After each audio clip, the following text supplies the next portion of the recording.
வணக்கம் நேர்களே, நான் உங்கள் ஆஸ்ட்ரோ பூர்ணா. இன்னைக்கு நாம பார்க்கக்கூடிய சிறப்பு தலைப்பு செவ்வாய் பயிற்சி.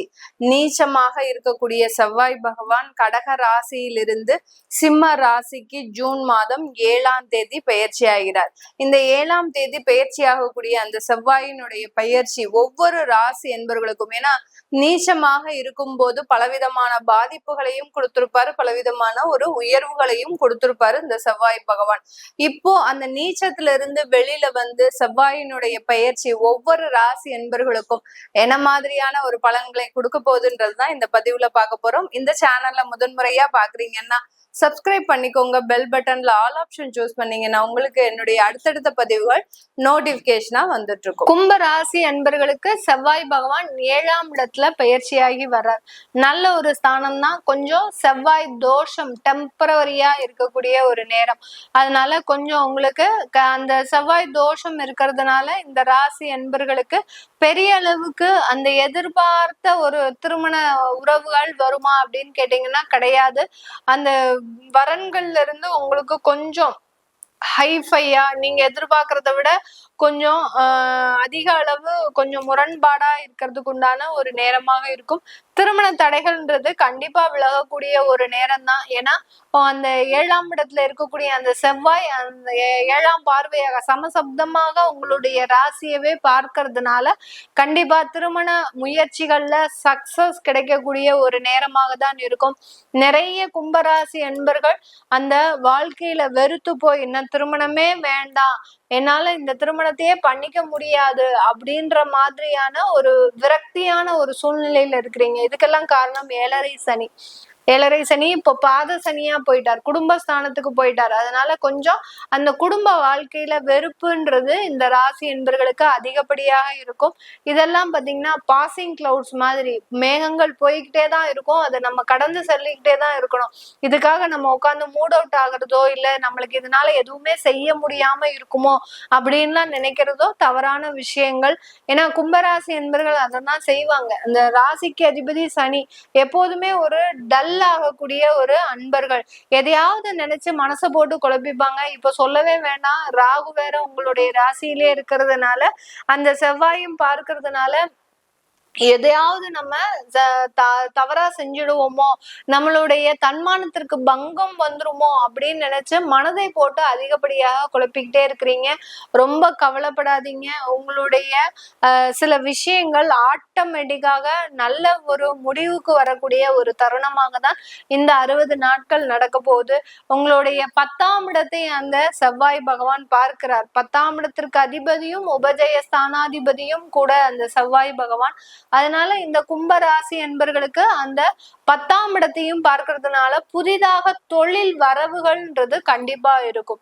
இதனால் வரைக்கும் ஒரு வேலைக்கு போயிட்டு இருந்த இந்த கும்பராசி என்பர்கள் இந்த 7.5 சனி நம்மளை ஒரு பாடுபடுத்தாம விடாது போல இருக்கு, நம்ம இனிமே வேலைக்கே போக வேண்டாம், ஒரு புதிதாக தொழில் தொடங்குவோம் அப்படின்னு நினைச்சு சில தொழில்கள்லாம் முயற்சி செய்யக்கூடிய ஒரு நேரம். அதெல்லாம் உங்களுக்கு ரொம்ப எளிதாக மிக விரைவாக கிடைக்கக்கூடிய ஒரு தருணமாகவும் இருக்கும் இந்த கும்பராசி என்பர்களுக்கு.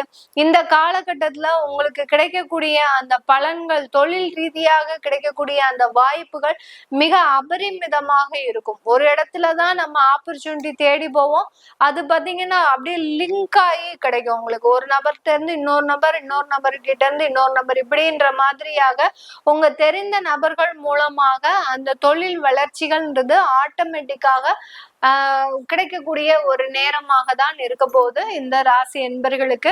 பார்ட்னர்ஷிப் தொழில் பெரிய அளவுக்கு இந்த காலகட்டம் முரண்பாடு ஆகிறதுக்கு உண்டான ஒரு நேரம்.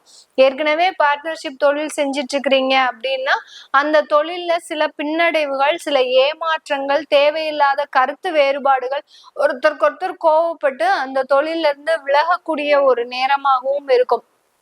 சமசப்தமா பார்வையா பார்க்கிறாரே மேடம், அப்புறம் எப்படி எங்களுக்கு பார்ட்னர்ஷிப் தொழில் பிரச்சனையை கொடுக்கும் அப்படின்னு கேக்குறீங்க அப்படின்னா, உங்களுடைய ராகுவும் ராகுன்னு இருக்காருல்ல, உங்களுடைய ராசியிலேயே ராகு இருக்கிறதுனால செவ்வாயும் ராகுவும் அப்படியே மோதிப்பாங்க, கிளாஷ் ஆகிக்கும். பயங்கரமா ஒரு சண்டையை பிரச்சனையை கொடுக்கக்கூடிய கிரகங்கள். அதனால பார்ட்னர்ஷிப் தொழில் பண்ணீங்கன்னா கும்பராசி என்பவர்களுக்கு இந்த 60 நாட்கள் மோதல்கள் கண்டிப்பாக இருக்கும். அதனால பெரிய அளவுக்கு பேச்சுவார்த்தை எல்லாம் நடத்தாதீங்க. அந்த கால அளவை தள்ளி போடுங்க. நான் முதலே சொன்ன மாதிரி இதுவும் கடந்து போகும் அப்படின்னு நினைச்சு சில விஷயங்களை நீங்க பாசிங் மாதிரி பண்ணிட்டீங்க அப்படின்னா நிறைய ஒரு மாற்றங்கள் ஏற்படக்கூடிய ஒரு தருணமாக இருக்கும். உங்களுடைய 2ஆம் இடத்தை பார்க்கிறார் செவ்வாய் பகவான். அந்த 7ஆம் இடத்துல இருந்து 2ஆம் இடத்தையும் பார்க்கறதுனால குடும்ப பிரிவுகள்ன்றது பெருமளவு இருக்காது. குடும்பத்துல இருக்கக்கூடிய வளர்ச்சிகள் அதிகமாக இருக்கும். அந்த சனியும் இருக்கிறதுனால செவ்வாய் சனி சேர்க்கை பெறும்போது கொஞ்சம் குடும்பத்துல இருக்கிறவங்களுக்கு ஏதாவது வியாதி தொந்தரவுகளோ இல்ல கடன் தொந்தரவுகளோ அதிகரிக்கக்கூடிய ஒரு நேரம். ஏற்கனவே கடன்னால பிரச்சனையா இருக்கு அப்படின்ற பட்சத்துல அந்த கடனை அடைக்கிறதுக்கு முழு முயற்சிகள் எடுக்கக்கூடிய ஒரு நேரமாக தான் இந்த கும்ப ராசி என்பர்களுக்கு இந்த காலகட்டம் இருக்க போகுது. இந்த காலகட்டத்துல வெளிநாடு வெளியூர்ல இருக்கக்கூடியவர்கள், அதாவது குடும்பத்தை பிரிந்து வெளியில இருக்கிறோம், எங்களுக்கு வளர்ச்சிகள் எப்படி இருக்கும், நாங்க எப்போ குடும்பத்தோட சேருவோம் அப்படின்னா ஒரு 2-3 மாசத்துக்கு அதை பத்தி எல்லாம் எதுவும் யோசிக்காதீங்க. மேக்சிமம் பாத்தீங்கன்னா இன்னும் 1 வருஷத்துக்குமே யோசிக்க கூடாது. ஏன்னா உங்களுடைய ராசியிலேயே அந்த ராகு பகவான் இருக்கிறதுனால அந்த குழப்பமான சூழ்நிலை இருக்கத்தான் செய்யும். அதை வெளியூர்ல இருக்கிற வரைக்கும் நல்லா இருப்பீங்க. கொஞ்சம் நெருங்கி போயிட்டீங்க அப்படின்னா குடும்பத்தை ரெண்டாக்காம விடவே மாட்டீங்க. அந்த அளவுக்கு உங்களுடைய மன வலிமைன்றது குறைஞ்சிக்கிட்டே வரும் இந்த ராசி என்பர்களுக்கு. அதனால வெளியூர் வெளிநாட்டுல இருக்கக்கூடியவர்களுக்கு நல்ல ஒரு முன்னேற்றமான காலம். வெளிநாட்டுல சுயமாக தொழில் தொடங்கக்கூடிய ஒரு நேரம், அந்த இடத்துல போய் படிக்கிறதுக்கு உண்டான ஒரு நேரம். ஸ்டூடெண்ட் விசாவா இருக்கிறவங்களுக்கு மாற்று ஏற்பாடு விசா, அதாவது ஒர்க் விசா, அடுத்து பாத்தீங்கன்னா டெம்பரவரி விசா, இதெல்லாம் கிடைக்கிறதுக்கு உண்டான ஒரு நேரமாக தான் இருக்கும். பெர்மனன்ட் விசாலாம் கிடைக்குமா மேடம், எங்களுக்கு இந்த காலகட்டத்துல ட்ரை பண்ணலாம்னா அதெல்லாம் ட்ரை பண்ணி கொடுத்துட்டா 7.5 சனிக்கு மதிப்பு இருக்காது. அதனால அதெல்லாம் கொடுக்க மாட்டாரு, அதெல்லாம் ட்ரை பண்ணாதீங்க.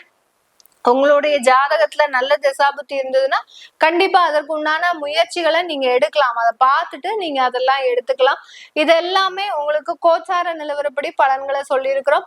உங்களுடைய ஜனனகால தசாபுத்தி பலன்களை தெரிஞ்சுக்கணும் விருப்பப்படுறவங்க, உங்களுடைய குழந்தைகளுக்கு நியூமராலஜி படி பெயர் வைக்கணும் அப்படின்னு விருப்பப்படுறவங்களும், ஜாதகம் எழுதணும் அப்படின்னு நினைக்கிறவங்களும் கீழே இருக்கிற நம்பருக்கு வாட்ஸ்அப்ல அப்பாயின்மெண்ட் வாங்கிக்கிட்டு நீங்க என்கிட்ட கன்சல்ட் பண்ணிக்கலாம். உங்களிடமிருந்து விடைபெறுவது உங்கள் ஆஸ்ட்ரோ பூர்ணா. நன்றி, வணக்கம்.